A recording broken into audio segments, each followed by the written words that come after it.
మీ పిల్లలకు మీరు ఇది చెప్పకపోతే, ఆడపిల్లలకు ఇది చెప్పకపోతే, ఇది ట్రైనింగ్ చేయకపోతే, మా అన్నే కదా, మా బావే కదా, మా మావే కదా, మా చిన్నాన్నే కదా అని వాళ్ళకు తెలీదు.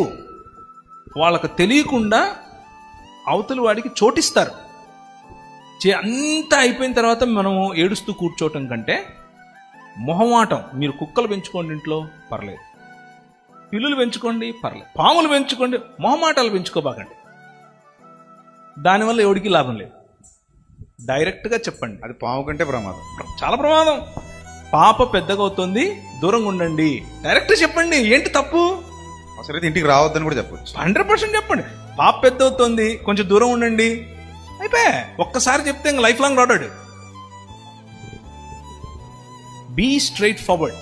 ఈ విషయంలో స్త్రీకి హక్కు ఇచ్చే బాధ్యత మంది, పురుషులది. ఒకవేళ మీ భార్య చెప్పలేకపోతుంటే మీరు చెప్పండి, ఒరే పాప పెద్ద అవుతుందిరా, దూరం ఉండరా, బుద్ధి లేనోడా, డైరెక్ట్ చెప్పండి. ఏం తప్పులేదు. This is how you should deal with such things, right?